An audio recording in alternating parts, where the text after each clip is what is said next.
Hello everyone, mathematics की class में आपका हार्दिक स्वागत है। हम टीजीटी और पीजीटी से संबंधित शॉर्ट ट्रिक का अध्ययन कर रहे हैं। शॉर्ट ट्रिक के द्वारा जब आप एग्जाम में क्वेश्चन सोल्व करते हैं तो आपके टाइम की बचत होगी और आप अच्छा स्कोर कर पाएंगे। आज हम बात करने जा रहे हैं मैट्रिक्स की। तो यदि ए कोई स्क्वायर मैट्रिक्स है तो उसके संबंध में कुछ पॉइंट है जो आपको याद रखने हैं। तो पहला पॉइंट क्या है कि अगर ए एक स्क्वायर मैट्रिक्स है तथा इसका डिटर्मिनेंट ए मोड अर्थात ए का डिटरमिनेंट 0 के बराबर है तो मैट्रिक्स ए को सिंगुलर मैट्रिक्स कहते हैं। अर्थात यदि किसी स्क्वायर मैट्रिक्स का डिटरमिनेंट 0 के बराबर होता है तो ऐसी मैट्रिक्स को सिंगुलर मैट्रिक्स कहते हैं, और यदि उसका डिटरमिनेंट 0 के बराबर नहीं है तो ऐसी मैट्रिक्स को नॉन सिंगुलर मैट्रिक्स कहते हैं। और यदि किसी मैट्रिक्स का ट्रांसपोज उस मैट्रिक्स के बराबर होता है तो ऐसी मैट्रिक्स को सिमेट्रिक मैट्रिक्स कहते हैं। और यदि ट्रांसपोज -a के बराबर होता है तो ऐसी मैट्रिक्स को स्क्यू सिमेट्रिक मैट्रिक्स कहते हैं। अब बात करते हैं कि अगर कोई मैट्रिक्स के जो एलिमेंट्स हैं वो कॉम्प्लेक्स नंबर है, तो जैसे मान लीजिए एक कोई मैट्रिक्स ए है, इसके एलिमेंट्स कैसे हैं, कॉम्प्लेक्स नंबर है। तो यदि इसका कंजुगेट निकाला जाए तो कंजुगेट निकालने की ट्रिक क्या होती है कि आई के स्थान पर -i रख देते हैं। तो मैट्रिक्स ए का कंजुगेट कैसे निकाला जाएगा कि जो भी उसके अंदर एलिमेंट्स हैं उनमें i के स्थान पर -i रख देते हैं तो इस मैट्रिक्स A का कंजुगेट मैट्रिक्स निकलकर आ जाता है। अब यदि जो कंजुगेट मैट्रिक्स है इसका भी ट्रांसपोज कर दिया जाए तो किसी कंजुगेट मैट्रिक्स का ट्रांसपोज निकाला जाए और उसका कंजुगेट कर दिया जाए, या ट्रांसपोज निकाल कर कंजुगेट कर ले या कंजुगेट निकाल कर ट्रांसपोज कर ले, बात एक ही है। तो ऐसी मैट्रिक्स को हम कंजुगेट ट्रांसपोज कहते हैं। तो यदि हमें A का कंजुगेट ट्रांसपोज निकालना है, A का क्या निकालना है, कंजुगेट ट्रांसपोज, तो इसके ऊपर ए के ऊपर थीटा लगाएंगे, ये इसका रिप्रेजेंटेशन हो गया। और ट्रिक क्या है निकालने की इसकी कि ए का पहले ट्रांसपोज कर दो फिर उसका कंजुगेट निकाल दो, या पहले ए का कंजुगेट निकाल लो उसके बाद उसका ट्रांसपोज कर लो। अब हम बात करते हैं हर्मिटेशन मैट्रिक्स कैसी होती है। तो यदि किसी मैट्रिक्स के कंजुगेट ट्रांसपोज का मान उस मैट्रिक्स के बराबर है, ए थीटा का मतलब क्या है, ए के कंजुगेट ट्रांसपोज, ए का कंजुगेट ट्रांसपोज। तो यदि किसी मैट्रिक्स के कंजुगेट ट्रांसपोज का मान ए के बराबर होता है तो ऐसी मैट्रिक्स को हम हर्मिटेशन मैट्रिक्स कहते हैं। और यदि ए के कंजुगेट के ट्रांसपोज यानी कि ए थीटा का मान अगर -a के बराबर होता है तो ऐसी मैट्रिक्स को हम कहते हैं इसको हर्मिटेशन मैट्रिक्स। और यदि किसी मैट्रिक्स का स्क्वायर करने के बाद, मैट्रिक्स कैसी होनी चाहिए, स्क्वायर मैट्रिक्स, और उसका भी कर दे स्क्वायर यानी कि 2 बार मल्टीप्लाई कर दें और वो a के बराबर हो जाए, अर्थात यदि a स्क्वायर का मान a के बराबर हो तो ऐसी मैट्रिक्स को हम क्या कहते हैं, आइडेम्पोटेंट मैट्रिक्स कहते हैं। और ये जो आइडेम्पोटेंट मैट्रिक्स है ये एग्जाम में आ चुकी है पहले भी, तो इंपोर्टेंट आप इसे मान सकते हैं। फिर बात करते हैं हम ऑर्थोगोनल मैट्रिक्स कैसी होती है। अगर किसी मैट्रिक्स को उसके ट्रांसपोज से मल्टीप्लाई कर दिया जाए, अगर किसी स्क्वायर मैट्रिक्स के ट्रांसपोज को उस मैट्रिक्स से मल्टीप्लाई कर दिया जाए और एक आइडेंटिटी मैट्रिक्स प्राप्त हो जाए तो ऐसी मैट्रिक्स को हम क्या कहते हैं, ऑर्थोगोनल कहते हैं। तो ये ऑर्थोगोनल कंडीशन हो जाती है कि अगर किसी मैट्रिक्स का ट्रांसपोज के साथ में मल्टीप्लाई कर दिया जाए और एक आइडेंटिटी मैट्रिक्स प्राप्त हो जाए तो इस कंडीशन को बोलते हैं ऑर्थोगोनल कंडीशन, या इसे कहते हैं ऑर्थोगोनल मैट्रिक्स। चलिए देखते हैं एग्जाम में क्वेश्चन कैसे आते हैं और उनके सोल्व करने की ट्रिक क्या होती है। तो पहला इंपॉर्टेंट क्वेश्चन आपके सामने है जो कि पीजीटी 2010 में आया था। क्वेश्चन में इस प्रकार से लिखा है कि ए एक मैट्रिक्स दी है और आई जो है एक आइडेंटिटी मैट्रिक्स है। तो उसने कहा कि निम्नलिखित में से कौन सा जो 0 के बराबर है। तो आपको क्या करना चाहिए, पहले आप ए का स्क्वायर निकालेंगे, फिर आप ए में 5 से मल्टीप्लाई करेंगे, फिर जो आई आपका दिया है इसमें 6 से मल्टीप्लाई करेंगे, फिर उनको ऐड करेंगे और फिर चेक करेंगे किसकी वैल्यू 0 के बराबर आ रही है, ये 0 के बराबर आ रहा है या ये 0 के बराबर आ रहा है, कौन सा 0 के बराबर आ रहा है। तो इस प्रकार से आप करके देखेंगे तो आपका पूरा टाइम जो है इसी क्वेश्चन में खर्च हो जाएगा और आप और क्वेश्चन भी नहीं कर पाएंगे। तो आइए देखते हैं शॉर्ट ट्रिक क्या होती है इसकी। तो इसकी शॉर्ट ट्रिक के लिए आप सबसे पहले इसकी डिटर्मिनेंट बनाइए -2 0 0 -3, ये एक डिटर्मिनेंट बन गई। और इसकी जो डायगोनल है, जो लीडिंग डायगोनल यानी कि मुख्य विकर्ण जो है ये, इसमें -λ कर दो और इसको रख दो 0 के बराबर। अब ये एक 2/2 की डिटर्मिनेंट बन गई और इस डिटर्मिनेंट को हमें सोल्व करना है। तो कैसे सोल्व करते हैं, इसकी मल्टीप्लाई इसमें करेंगे, अर्थात -2 -λ इंटू -3 -λ, इसकी मल्टीप्लाई यहाँ करेंगे -0 बराबर 0। चलो सोल्व करते हैं इसको। तो माइनस बाहर निकल जाएगा यहाँ से, तो 2 प्लस लैम्डा, और यहाँ से भी माइनस बाहर निकल जाएगा, तो क्या रह जाएगा 3 प्लस लैम्डा बराबर 0। या यूँ कहें कि 2 प्लस लैम्डा और 3 प्लस लैम्डा बराबर 0। अब आप इसे सरल करेंगे तो लैम्डा स्क्वायर और माइनस 5 लैम्डा प्लस 6 बराबर 0। अब यहाँ पर लैम्डा के स्थान पर ए पुट कर दो तो क्या मिल जाएगा आपको, ए स्क्वायर माइनस 5a प्लस 6। अब यहाँ क्या रखेंगे, यहाँ आई लिखेंगे, तो ये जीरो मैट्रिक्स बन गया। ये कैसी मैट्रिक्स होगी, जीरो मैट्रिक्स, अर्थात वह मैट्रिक्स जिसके सभी एलिमेंट जीरो होते हैं, ऐसी मैट्रिक्स को जीरो मैट्रिक्स कहते हैं। अब चूंकि ये बात चल रही है यहाँ पर 2/2 की मैट्रिक्स, तो यहाँ पर जीरो मैट्रिक्स जो बनाई हमने 2/2 की बनाई है। तो ऑप्शन में क्या लिखा केवल कि कौन सा जो है जीरो के बराबर होगा, तो अब चेक कर लो इसमें से, तो कौन सा आ गया इसमें। तो आप देखते हैं कि जो बी नंबर का है, ऑप्शन बी जो है ये जीरो के बराबर आ रहा है, तो इसका ऑप्शन जो है बी सही हो जाएगा। तो नेक्स्ट क्वेश्चन आपके सामने है जो कि पीजीटी 2004 और पीजीटी 2011 में आया था। एक मैट्रिक्स ए दे रखी है और एक इक्वेशन लिखी है जीरो के बराबर है, तो उसने के की वैल्यू पूछी है और यहाँ लिखा I2। I2 का मतलब है कि ये एक आइडेंटिटी मैट्रिक्स है जो जिसका ऑर्डर 2/2 है। इसका I2 का मतलब केवल ये है। तो सबसे पहले उसी प्रकार से निकालते हैं कि इसकी बनाते हैं डिटर्मिनेंट, और 1 3 3 4, और जो डायगोनल है इसमें लैम्डा माइनस कर देते हैं और बराबर रख देते हैं 0 के। सरल करते हैं तो 1 minus lambda into 4 minus lambda minus 3 into 3 is equal to 0। तो इसको सरल करने के बाद में lambda square minus 5 lambda minus 5 is equal to 0, और यहाँ लैम्डा के स्थान पर रख दिया हमने a, तो a square minus 5a minus 5, और यहाँ पर लिख देते हैं i, जहाँ पर कुछ नहीं होगा वहाँ i लिख देंगे, और बराबर रख देंगे 0 डिटर्मिनेंट के बराबर। अब हम क्या काम करते हैं, जीरो मैट्रिक्स के बराबर, सॉरी। अब हम क्या काम करते हैं कि जो उसने क्या लिखा है कि ये इसके इक्वल है, तो अब इससे कंपेयर करके देखते हैं हम, ये a स्क्वायर यहाँ पर क्या है और यहाँ पर क्या है ये, तो k किसके बराबर है 5 के, तो इस प्रकार से k का जो मान आ गया यहाँ पर 5 आ जाता है। नेक्स्ट इंपॉर्टेंट क्वेश्चन आपके सामने है जो कि टीजीटी 2009 में आया था। क्वेश्चन इस प्रकार से लिखा है कि ए स्क्वायर की यानी कि a के रूप में एक इक्वेशन दे रखी है, उसने कहा a इनवर्स फाइंड कीजिए। तो इसकी सबसे आसान ट्रिक क्या है कि जो भी इक्वेशन लिखी है उससे पहले आप लिख लो a square minus a plus I is equal to 0 matrix. अब आप इसमें क्या काम करेंगे, ए स्क्वायर से मल्टीप्लाई कर देंगे, ए इनवर्स से मल्टीप्लाई कर दो,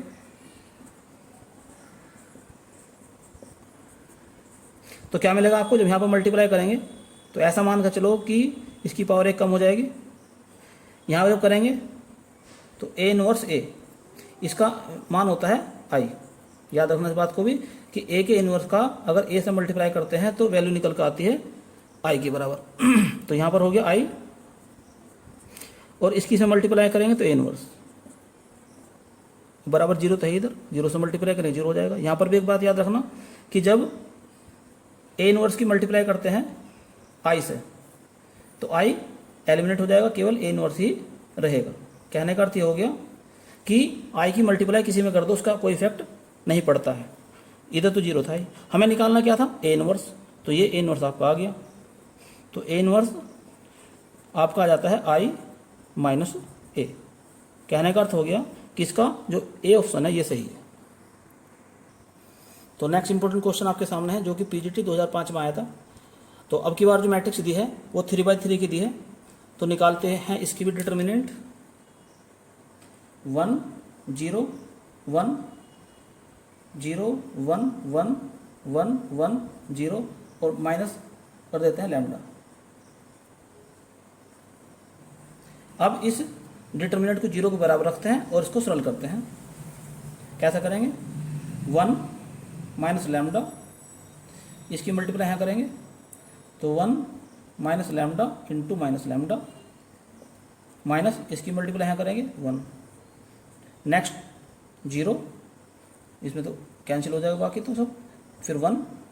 अब इस पर आ जाओ, इसको रख लेंगे तो इसकी मल्टीप्लाई यहाँ 0 माइनस इसकी मल्टीप्लाई यहाँ, तो 1 इंटू 1 माइनस लैम्डा। अब इसको सरल करते हैं, तो सरल करने के बाद ये आ जाता है लैम्डा की power 3 minus 2 lambda square minus 2 lambda plus का 2 इज इक्वल टू 0। अब क्या करेंगे, लैम्डा के स्थान पर ए रख देंगे, तो ए की पावर 3 माइनस 2 ए स्क्वायर माइनस 2a प्लस 2 और इसके साथ क्या लिखेंगे आई बराबर 0। आंसर चेक करते हैं, तो इसमें ए ऑप्शन सही है। नेक्स्ट इंपॉर्टेंट क्वेश्चन आपके सामने है जो कि पीजीटी 2009 में आया था। तो क्या कहा उसने कि the eigen value of the matrix, ये एक मैट्रिक्स दी है, इसकी हमें आइगन वैल्यू निकालनी है। अब ये आइगन वैल्यू क्या होती है, पहले तो आप बात ये समझ लीजिए कि जो हम यहाँ पर डिटर्मिनेंट लिखते हैं, ये 1 2 0 2 माइनस 1 0 0 0 1, और फिर मैंने कहा था कि इसमें माइनस लैम्डा कर दो और इसको 0 के बराबर रख दो। ये कहलाती है मैट्रिक्स ए की करैक्टराइस्टिक इक्वेशन। और इस करैक्टराइस्टिक इक्वेशन से यदि हम लैम्डा की वैल्यू निकालना है तो लैम्डा की इन वैल्यू को ही आइगन वैल्यू कहते हैं।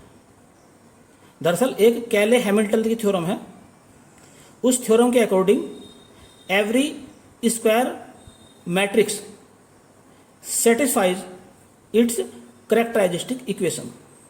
तो जब हम लैम्डा के रूप में जो लास्ट में इक्वेशन निकाल कर आते हैं वो करैक्टराइस्टिक इक्वेशन कहलाती है, और वो ए को संतुष्ट करती है जब ए की वैल्यू पुट कर दी। तो ये पुट करना ही यही कैले हैमिल्टन थ्योरम कहलाती है। तो यहां पर क्या निकालना, हमें आइगन वैल्यू निकालनी है। तो कहने का अर्थ ये हो गया अब की बार हमें लैम्डा की वैल्यू फाइंड करनी है। चलिए सरल करते हैं इसको जरा। तो 1 माइनस लैम्डा, अब इसको हम लिखते हैं, इसकी मल्टीप्लाई यहां करेंगे, यानी कि -1 minus lambda into 1 minus lambda, और इसकी मल्टीप्लाई यहाँ यानी कि 0 माइनस 2, इसके बाद में इसकी मल्टीप्लाई यहाँ करेंगे तो 0 माइनस इसकी मल्टीप्लाई यहाँ करेंगे तो ये भी हो जाएगा 0। सॉरी, यहाँ से दोबारा देखिए जरा, 2 पे उंगली रखी थी हमने, तो इसकी मल्टीप्लाई यहाँ करनी थी हमें, तो क्या मिला हमें 2 इंटू 1 माइनस लैम्डा माइनस, अब इसकी मल्टीप्लाई इसमें करेंगे तो हो जाएगा 0। ये लास्ट वाला 0 है, बराबर रख देंगे 0 के। अब इसको सरल करते हैं, तो सरल करने के बाद ये आ गया, यहाँ से हम निकालते हैं लैम्डा का मान, तो लैम्डा की वैल्यू 1 हो जाएगी और लैम्डा स्क्वायर की वैल्यू 5 के बराबर, या यूँ कहें कि लैम्डा की वैल्यू 1 और लैम्डा की वैल्यू आ जाएगी प्लस माइनस 5 का अंडर रूट। तो लैम्डा की जो ये वैल्यू निकल कर आई है, ये वैल्यू ही इस मैट्रिक्स की आइगन वैल्यू कहलाती है। तो इस प्रकार से ये इसकी आइगन वैल्यू प्राप्त हो गई है। और यहाँ तक जो ये इक्वेशन थी ये कहलाती थी करैक्टराइस्टिक इक्वेशन, और जब इसमें हम लैम्डा के स्थान पर ए रखते थे तो ए रखने के बाद में जो इक्वेशन मिलती थी वह कहलाती है करैक्टराइस्टिक इक्वेशन। तो एवरी जो स्क्वायर मैट्रिक्स है वो अपनी जो करैक्टराइस्टिक इक्वेशन है उसको सेटिस्फाई करती है, अर्थात उसमें ए का मान रखने के बाद में 0 के बराबर आ जाता है। तो इसका आंसर हो गया कि ये इसकी आइगन वैल्यूज हैं। तो नेक्स्ट इंपॉर्टेंट क्वेश्चन आपके सामने है, f(x) is equal to x square minus 5x plus 7, और a की वैल्यू ये है, ये एक मैट्रिक्स दी है, तो उसने पूछा f(a) की वैल्यू ज्ञात कीजिए, अर्थात यहाँ x के स्थान पर अगर a रख दें तो इसकी वैल्यू क्या निकल कर आएगी। तो सबसे पहला निकालते हैं इसकी जो मैट्रिक्स A है इसकी निकालते हैं करैक्टराइस्टिक इक्वेशन, यानी कि 3 minus lambda minus 1 1 2 minus lambda is equal to 0 के बराबर। अब इसको सरल करते हैं, तो 3 minus lambda into 2 minus lambda minus 1 into 1 is equal to 0। तो क्या मिल जाएगा, ये हो जाएगा 6 minus 3 lambda minus 2 lambda plus का लैम्डा स्क्वायर प्लस का 1 इज इक्वल टू 0, या lambda square minus 5 lambda plus 7 is equal to 0। अब क्या काम करते हैं, जैसा कि आपको बताया मैंने कैले हैमिल्टन थ्योरम, उस थ्योरम के अकॉर्डिंग लैम्डा के स्थान पर ए रख दिया जाएगा। तो उस थ्योरम के according A square minus 5a plus 7i is equal to 0। अब क्वेश्चन में क्या कहा उस पर ध्यान देते हैं, इस पे बात नंबर 1 डाल देते हैं। यहाँ पर क्वेश्चन में लिखा है उसने कि एफ एक्स बराबर है x square minus 5x plus 7। अब क्या पुट करते हैं, x के स्थान पर a पुट कर दो।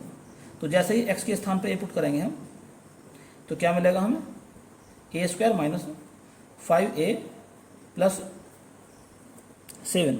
अब इसके साथ में i लिख लेते हैं यहाँ पर। अब जैसे ही ये इक्वेशन बनती है तो तुरंत ये इसके बराबर हो जाते हैं। देखो ध्यान से, a square minus 5a plus 7 अर्थात, और इसका मान हम इक्वेशन नंबर 1 से क्या निकाल चुके, 0। तो इसका मान कितना हो गया, 0 मैट्रिक्स, अर्थात एफ ए की वैल्यू 0 आ गई। यही इसका आंसर है। Next important question, interesting, important और यूनिक क्वेश्चन आपके सामने है, जो कि पीजीटी 2005 में आया था। If A is equal to this is equal to B plus C, और बी क्या है, एक सिमेट्रिक मैट्रिक्स है, सी क्या है, एक इसको सिमेट्रिक मैट्रिक्स है, तो बी की वैल्यू फाइंड कीजिए। बी की वैल्यू पूछ सकता था, सी की पूछ सकता था। अब इसमें लॉजिक क्या है, अगर किसी मैट्रिक्स को हम दो मैट्रिक्स के सम के रूप में रिप्रेजेंट कर दें, अगर किसी मैट्रिक्स को हम दो मैट्रिक्स के सम के रूप में रिप्रेजेंट कर दिया जाए तो क्या करा जाए फिर आगे। तो सिमेट्रिक निकालने का तरीका है, नोट रखना है, इस बात को याद रखना। तो सिमेट्रिक कौन सी है, बी। तो अगर बी निकालना चाहते हैं तो सिमेट्रिक का निकालने का फॉर्मूला है 1/2 a प्लस ए का ट्रांसपोज। याद रखना इस बात को, इंपॉर्टेंट पॉइंट है। तो उन दो में से जो एक सिमेट्रिक लिखी है तो उसके निकालने का ट्रिक क्या है, 1/2 a प्लस ए का ट्रांसपोज। और जो इसको सिमेट्रिक लिखी है उसके निकालने का ट्रिक क्या है, इसको सिमेट्रिक यानी कि सी, इसकी ट्रिक है 1/2 a माइनस ए का ट्रांसपोज। अब इस क्वेश्चन में क्या पूछा था उस पर ध्यान देते हैं। इस क्वेश्चन में पूछा है बी फाइंड कीजिए।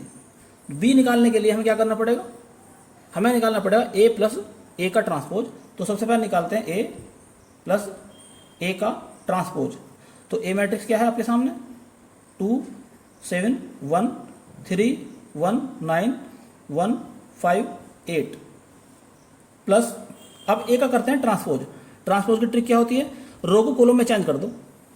ये रो है 2 7 1, तो ऐसे चलेगी उंगली, ये इधर से ऐसे चलेंगे, फिर से चलो, ऐसे नीचे चलो, 3 1 9। तो आप ऐसे चले, लेकिन हमने ऐसे चला, इधर ये उंगली इधर चलेगी, ये नीचे को चलेगी, ऐसे ऐसे चलेंगे। तो 1 5 8, तो ये कहलाएगी, ये वाली जो है ये इसकी कहलाती है ट्रांसपोज। अब इनको दोनों को सम करो। सम का तरीका है करस्पॉन्डिंग एलिमेंट्स को ऐड कर दो। 2 को 2 में ऐड करो 4, 3 को 7 में ऐड करो 10, 1 को 1 में 2, 7 को 3 में 10, 1 को 1 में 2, 5 को 9 में 14, 1 को 1 में 2 और 9 को 5 में 14 और 8 को 8 में 16। निकालना क्या हमें, बी निकालना है।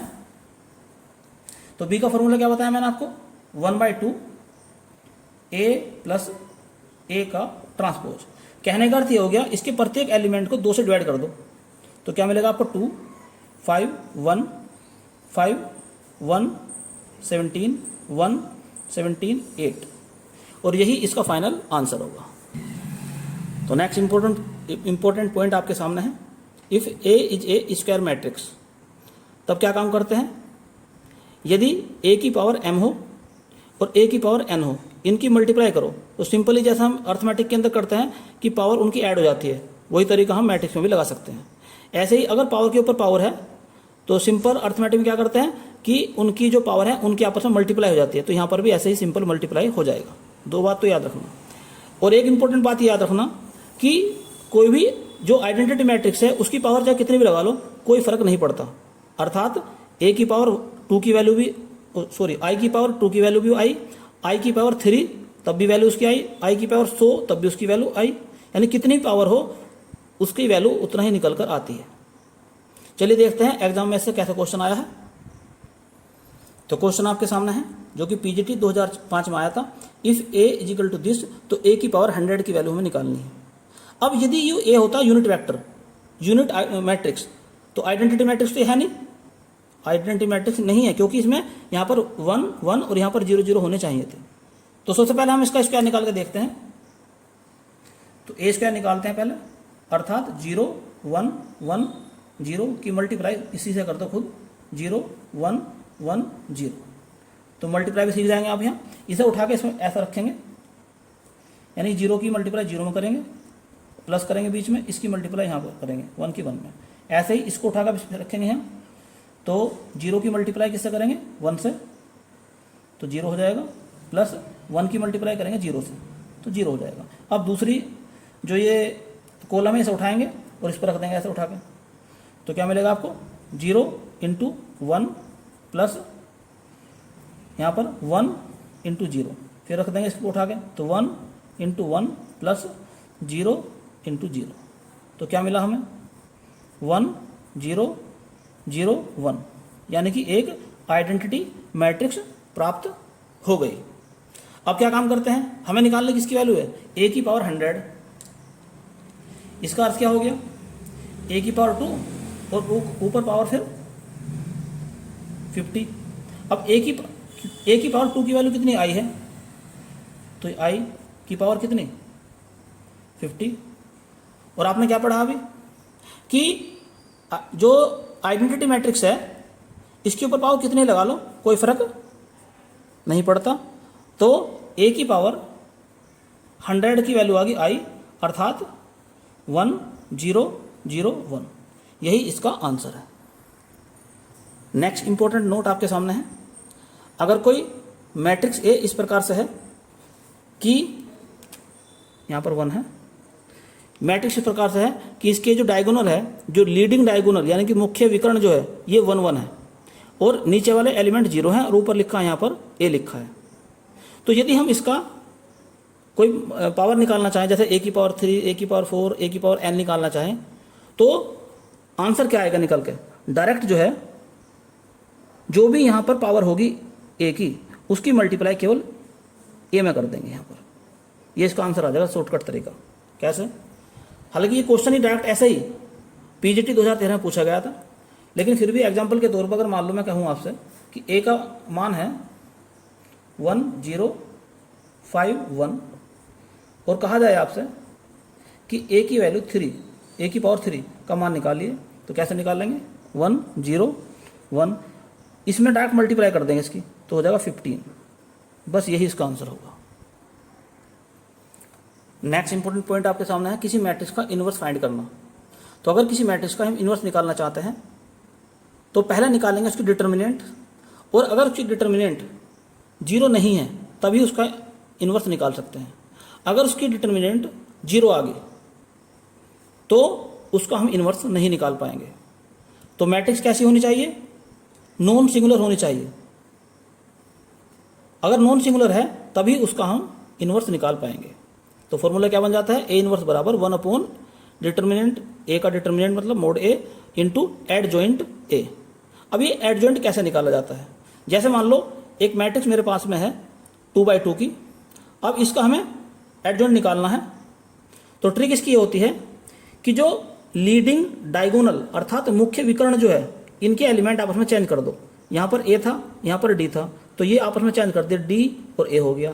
और जो दूसरा डायगोनल है इसके साइन चेंज कर दो, यहाँ पर क्या था प्लस का था ये, तो यहाँ माइनस कर दिया, ये प्लस था ये माइनस कर दिया। तो इस प्रकार से आप शॉर्ट ट्रिक से इसका आंसर निकाल सकते हैं। तो अगर मैं इसी ऊपर वाले क्वेश्चन की बात करूं इसकी, तो यहाँ से अगर मैं इसका मोड निकालना चाहूँ यानी डिटर्मिनेंट निकालना चाहूँ, तो इसकी मल्टीप्लाई यहाँ A D minus B C ये आ जाएगा, और एडजॉइंट ए में निकाल चुका ऊपर। तो अगर मैं इसका इनवर्स निकालूँ कैसे निकलेगा, ए इनवर्स बराबर 1 अपॉन ए का मोड इंटू एडजॉइंट ए। अब ए का मोड कितना निकाल चुका मैं 1/AD माइनस BC, और यहाँ पे कितना निकाल चुके, D माइनस C, और यहाँ माइनस का B और ये A। तो यही इसका आंसर हो जाएगा। आइए देखते हैं और क्वेश्चन एग्जाम में कैसे क्वेश्चन आ सकते हैं। तो क्वेश्चन आपके सामने है, एक मैट्रिक्स ए दी है, इसका इन्वर्स निकालना है। तो डायरेक्ट निकाल सकते हैं। ए इन्वर्स बराबर क्या ट्रिक बताई मैंने आपको, 1 इंटू एडजॉइंट ए। शॉर्टकट तरीके से निकाल लो, इसकी मल्टीप्लाई यहाँ करो, 1 कर दो, तो 10 माइनस 3, ये तो इतना हो गया। और इसको क्या टेक्निक बताई, इसके ये एलिमेंट चेंज करो, तो 5 2, इनके साइन चेंज कर दो, -3 माइनस का 1, बस आंसर आ गया इसका यही, यानी कि 1/7 और 5 -3 तो -1 2, यही इसका आंसर आ गया। तो नेक्स्ट क्वेश्चन आपके सामने है जो कि PGT 2011 में आया था, इसका भी इन्वर्स निकालना है। तो ए इन्वर्स बराबर इसकी मल्टीप्लाई यहाँ करो, तो 5 1 जब 5 माइनस यहाँ कितना आ जाएगा, ये 6। अब इन दोनों को चेंज कर दो आपस में, तो 1 5, इनके साइन चेंज कर दो, -3 -2, तो यहाँ क्या रह गया 1/-1, तो 1 -3 -2 5। अब अंदर का साइन, क्योंकि बाहर माइनस का 1 है, अंदर मल्टीप्लाई कर दो इससे, तो -1 3 2 माइनस के 5। एक बात याद रखना कि मैट्रिक्स के अंदर अगर किसी नंबर से मल्टीप्लाई करते हैं तो उसके सारे एलिमेंट में मल्टीप्लाई हो जाती है, जबकि डिटर्मिनेंट के अंदर ऐसा नहीं होता है। डिटर्मिनेंट के अंदर किसी रो में या किसी कॉलम में उसकी मल्टीप्लाई होगी, सारे एलिमेंट में मल्टीप्लाई नहीं होती है। लेकिन मैट्रिक्स के अंदर अगर किसी नंबर से मल्टीप्लाई करते हैं तो उसके सभी एलिमेंट में उस नंबर से मल्टीप्लाई हो जाता है। चलिए नेक्स्ट क्वेश्चन देखते हैं, निकालते हैं इसका भी इन्वर्स। तो ए इन्वर्स बराबर 1/, और यहाँ क्या लिखेंगे, इसके एलिमेंट चेंज करो, 7 1, इनके साइन चेंज करो, -2 -3, यहाँ इसकी मल्टीप्लाई करो 7 माइनस इसकी मल्टीप्लाई 6, तो आंसर कितना आ जाएगा इसका, 7 -2 -3 और यहाँ पर 1, यही इसका आंसर है। चलिए अब बात करते हैं इस वीडियो का सेकंड पार्ट, डिटर्मिनेंट के बारे में बात करते हैं। डिटर्मिनेंट में और मैट्रिक्स में एक तो मुख्य अंतर यह है कि मैट्रिक्स के अंदर रो और कॉलम का नंबर बराबर होना जरूरी नहीं है। अगर बराबर है तो उसे स्क्वायर मैट्रिक्स कहते हैं, और बराबर नहीं भी हो सकता। लेकिन डिटर्मिनेंट में क्या होता है कि रो और कॉलम का नंबर बराबर हो सकते हैं, अर्थात जितने जितने कॉलम होंगे उसके अंदर उतनी उसके अंदर रो होंगे। जैसे यहाँ पर मैंने लिखी है एक डिटर्मिनेंट 3/3 की, अर्थात इसके अंदर 3 रो हैं और 3 कॉलम हैं। अगर कोई डिटर्मिनेंट इस प्रकार की है जिसमें ABC BCA CAB, तो इसे बोलते हैं सर्कुलर फॉर्म। तो अगर कोई डिटर्मिनेंट सर्कुलर फॉर्म में है तो उसका डायरेक्ट आंसर ये होता है -A⁴ B⁴ plus C⁴ minus 3ABC, ये डायरेक्ट उसका आंसर है। और याद करने की इसकी ट्रिक भी है एक, कि पहले इस डिटरमिनेंट को लिखो ऐसे ही, फिर पहले वाली जो रो है उसे फिर एक बार लिख दो A B C, अब दूसरी को लिख दो एक बार फिर से, तो B C और A। अब क्या काम करते हैं इसमें, ये जो दिखाई दे रहा है आपको, ऐसा कर लेते हैं इसको, तो आपको मिलेगा यहां पर C का स्क्वायर, C⁴, यहां पर मिलेगा A⁴ और यहां मिलेगा B⁴। ऐसे ही इसको देखते हैं यहां पर,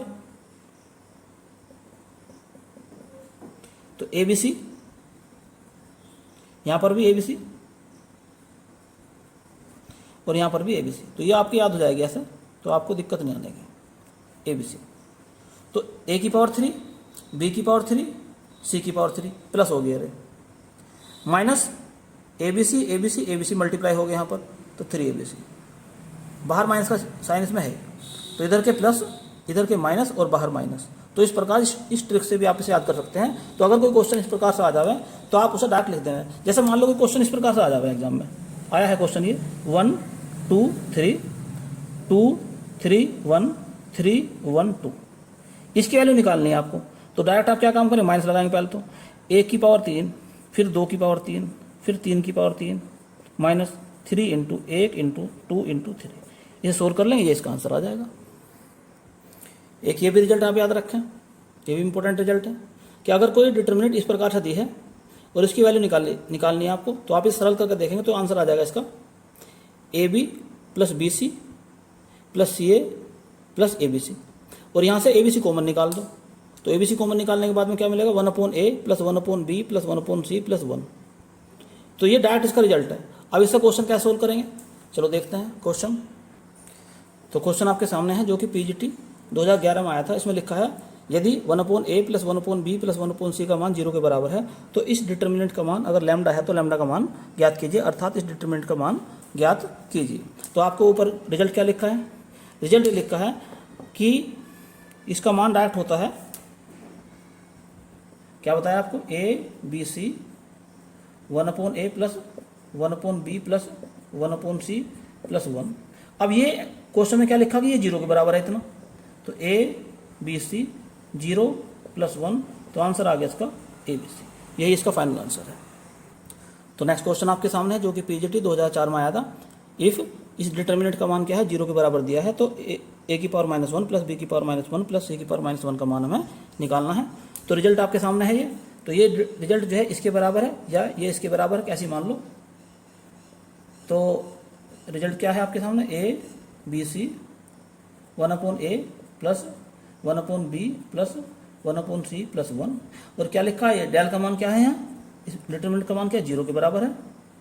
तो आप कह सकते हैं 1/A plus 1/B plus 1/C plus 1 is equal to 0, या यूँ कहें A की पावर -1 प्लस B की पावर -1 प्लस C की पावर -1 बराबर -1। यही इसका आंसर है।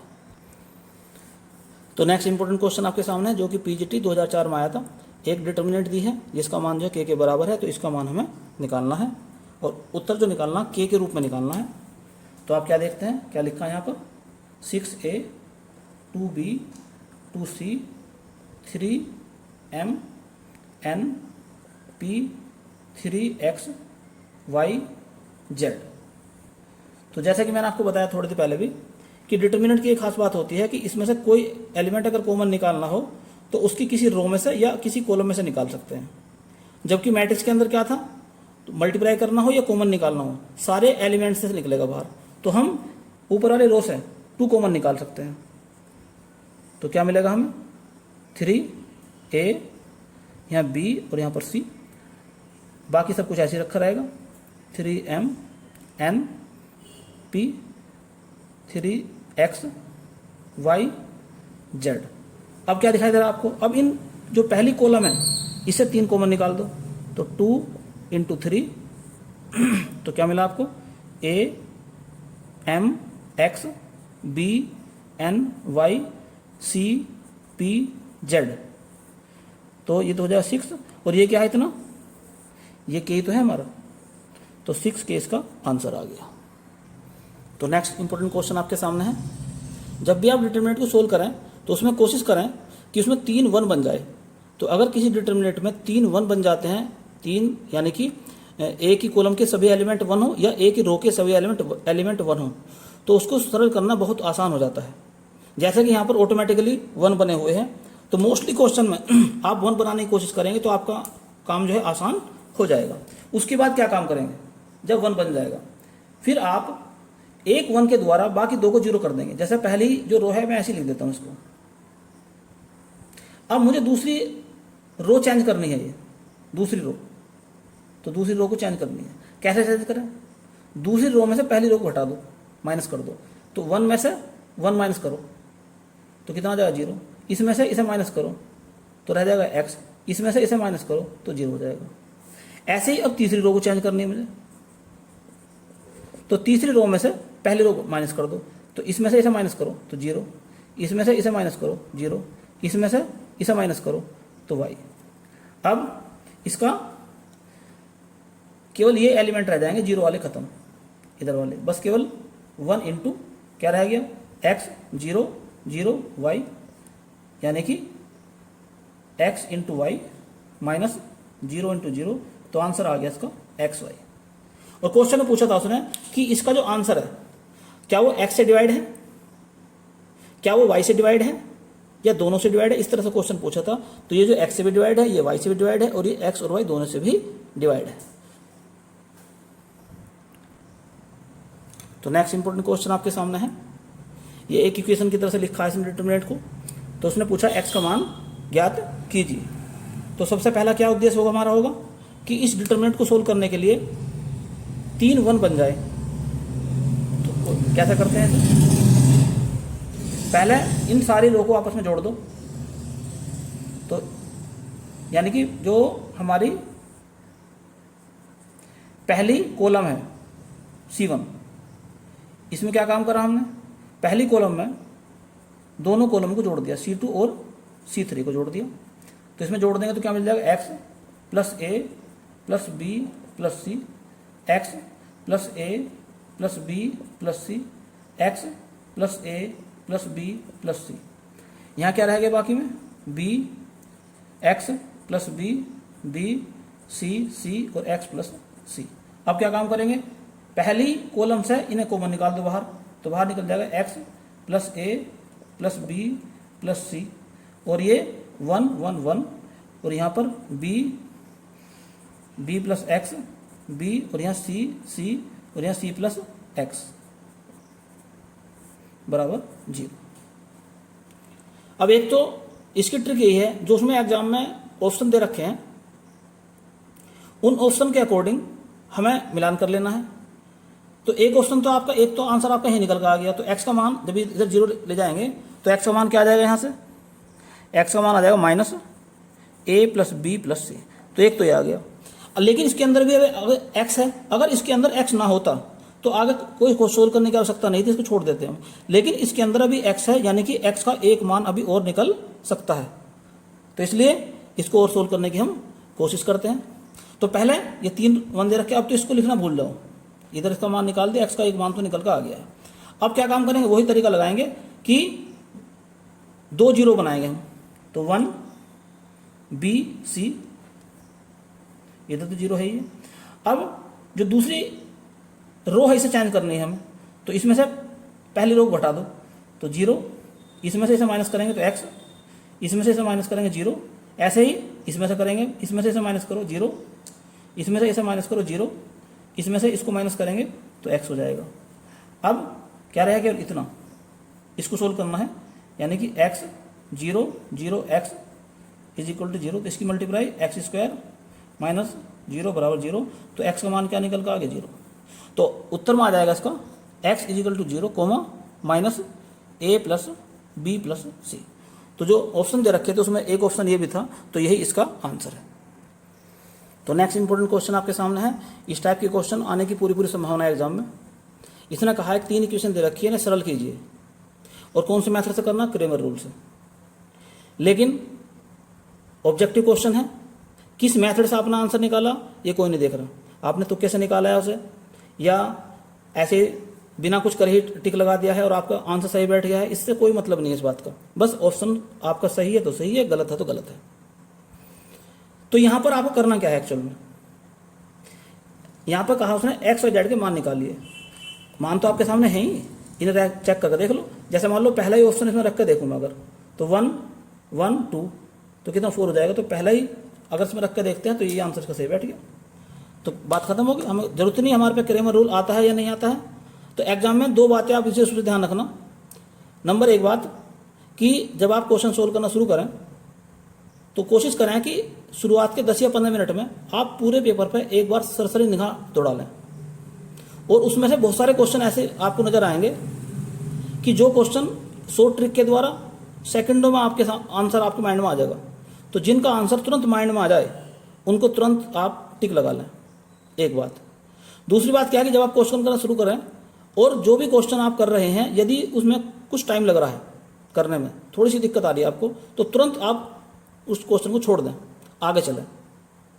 क्योंकि कुछ क्वेश्चन आपके सामने ऐसे आएंगे जो आपका टाइम वेस्ट करेंगे, और वो क्वेश्चन होते ही इसलिए हैं ताकि आपका टाइम वेस्ट हो या आप उन्हें शॉर्ट ट्रिक से कर सकें। तो यदि आपके पास शॉर्ट ट्रिक नहीं है और आप उन्हें करने की कोशिश कर रहे हैं, टाइम आपका लग रहा है, भले आपको आते हैं क्वेश्चन वो, तो आप बिल्कुल भी ना करें उस क्वेश्चन को, आगे चलें, छोड़ दें उस क्वेश्चन को।